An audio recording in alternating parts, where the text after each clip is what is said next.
Hello, everyone. This is the psychology of human relationships, and we're talking about nonverbal communication, and this is part one.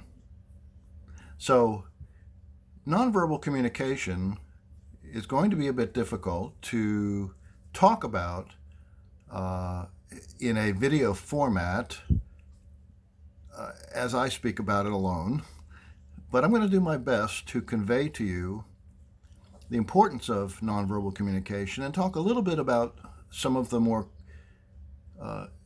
direct ways to know what an emotion that someone is feeling, and I think it will increase your ability to discern what emotions people have. Now, this is important, particularly beyond just the average everyday interaction. We all like to people watch, I suspect. I'm really hoping that you will see it as useful for counseling individuals. We can help affirm what feelings they have with the signals that they are offering non-verbally, the posture that they're in, the facial expression, and so forth. So this can be useful. Some people don't really know what they're feeling. Some people are confused. They may have more than one feeling that they're experiencing. Some people don't want to divulge a feeling, and that's up to them, but it's important for us to have more information, and nonverbal signals give us that. So the first thing to know is that, according to at least one study, the majority of information we get from someone comes at the nonverbal level. So the number that is sometimes given is 97%. That includes voice signals, which we call paralinguistic signals. But even if it's not that high, even if it's 50, 60%, it doesn't matter. It's more information, and we can use that, yes? And that's important to pay attention to, okay? That there is more there. Now, in the history of human beings' evolution, then we can surmise rightly that at some point we didn't speak. Our forebears did not have the kind of symbolic language that we have. Ours is often not recognized in the degree to which it is symbolic for lots of things, including our internal life and our perspectives and our thoughts. So at one time, it may have been 100% nonverbal or paralinguistic in terms of grunts and groans and changes in volume and so forth. That would have been the primary messaging system. But because in more modern times, over the last 60, 70, 80,000 years, language has taken on a more and more direct and dominant form of our communication, we may have very well lost some of the art of picking up things at the nonverbal level. Well, I want to change some of that, make it more conscious for you. Okay, so we could call this nonverbal communication, we could call this kinesics, we could call this body language, all sorts of things. I prefer nonverbal communication. It's a descriptive phrase. Okay, so what functions does it serve? Well, certainly to communicate an emotion that we have internally. So you can think of nonverbal signals and facial expressions and so on as being emotions displayed on the surface. Okay, that's one way to clearly think about what we're seeing. So in addition, they serve to inform us about certain personality traits. So each of us has an idiosyncratic or unique personal way of divulging our inner emotions with our outer movements and expressions and so on. There are commonalities, as in facial expressions, but there are some things that are individual to us, and so they betray our personality traits. They can modify, complement, or supplement what we're trying to say. And you may know that the more vocabulary you have, the greater the vocabulary, the greater nuanced you can be in what you're communicating, and the more clarity you have.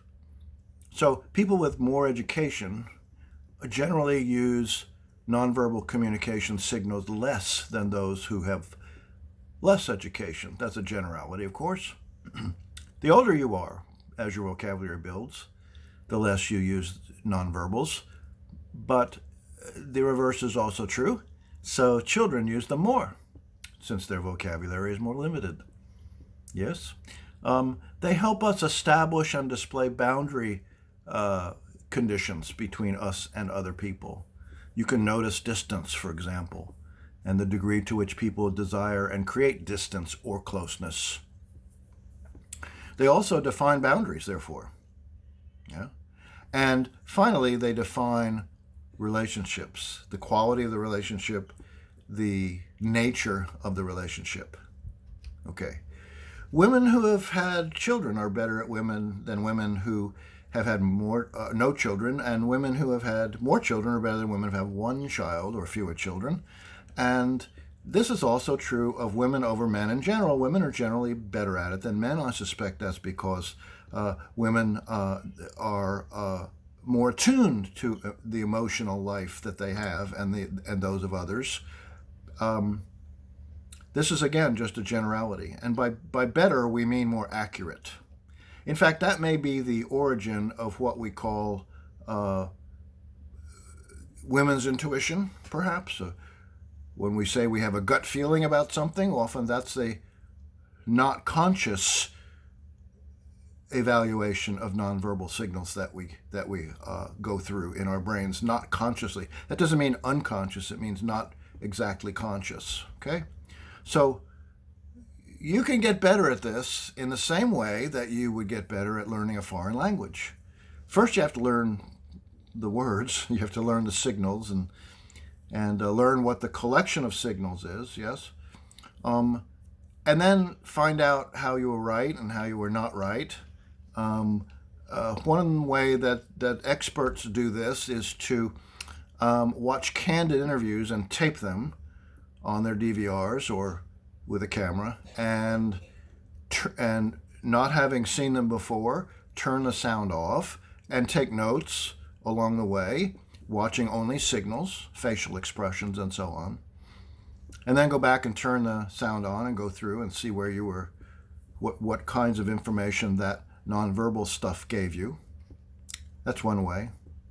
Another way is to spend time looking at only one part of a person's body and its movement, say just facial expressions, as you go out and sit at the mall or the airport.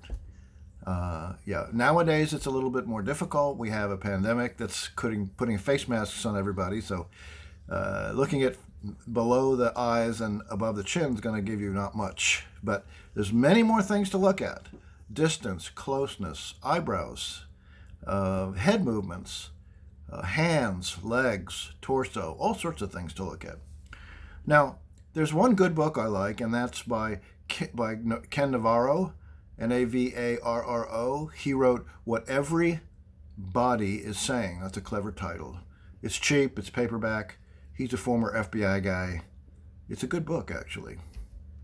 So I have come up with what I call the 5 C's as a way to remember the things you're going to pay attention to. The first thing is content.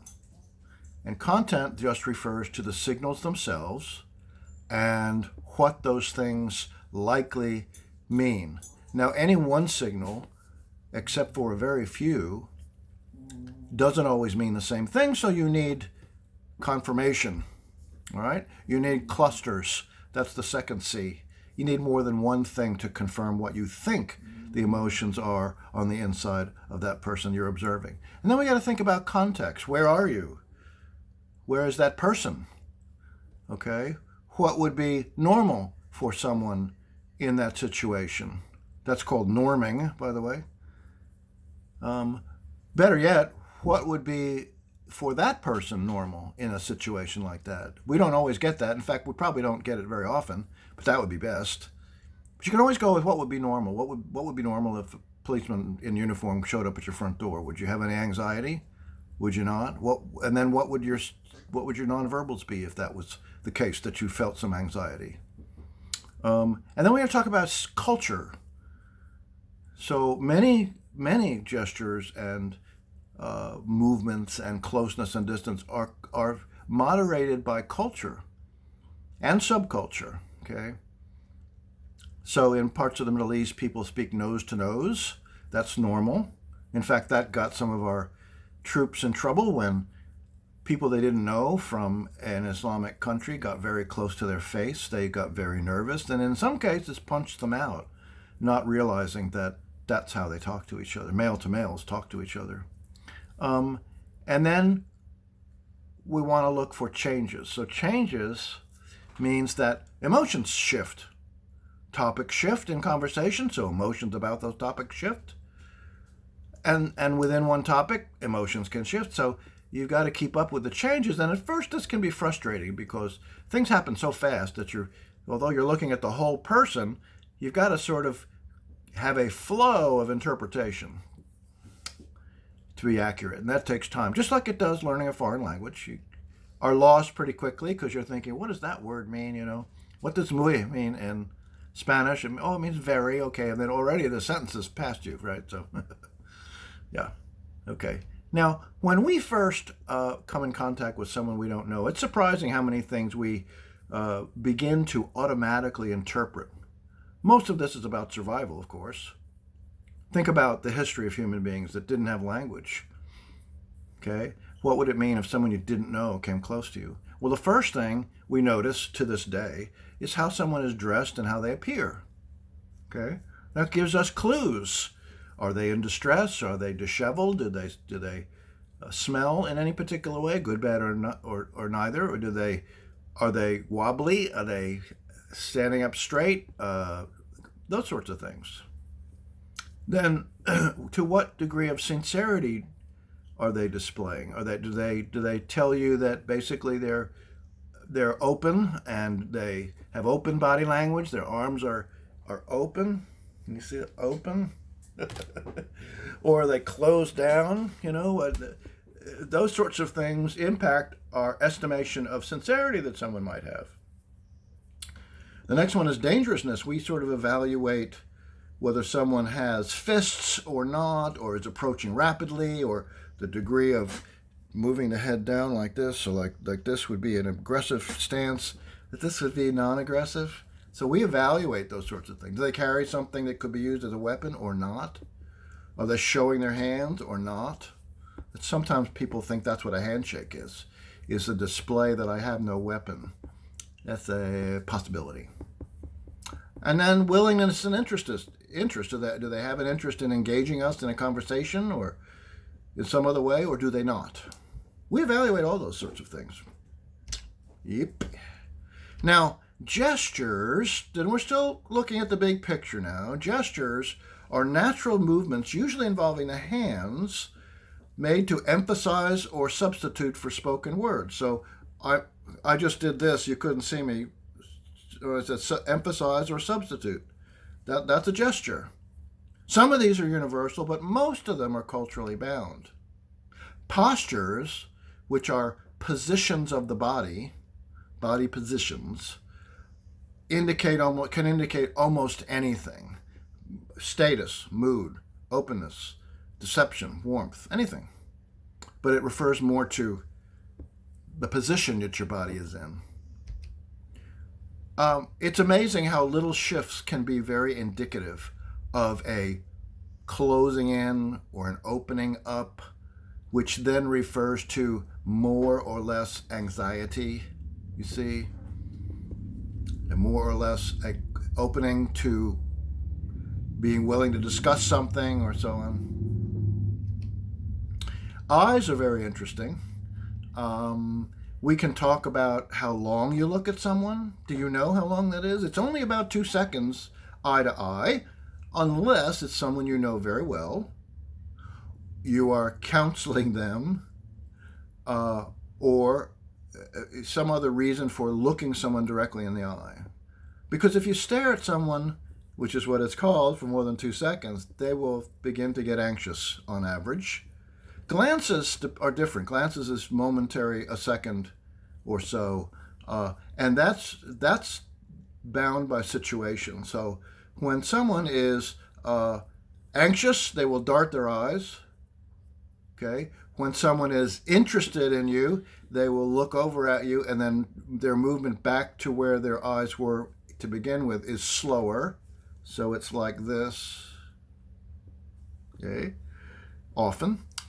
But glances can be lots of different things depending on where you are. Okay? So a couple rules of thumb: when you look at someone, the rules of engagement are you may not look below the chin, and you may not stare at any part of their face.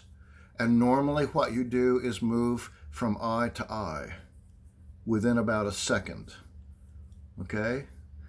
If you stare at one eye or any other place on the face or anywhere else, it's considered intrusive and in some ways unnerving on average.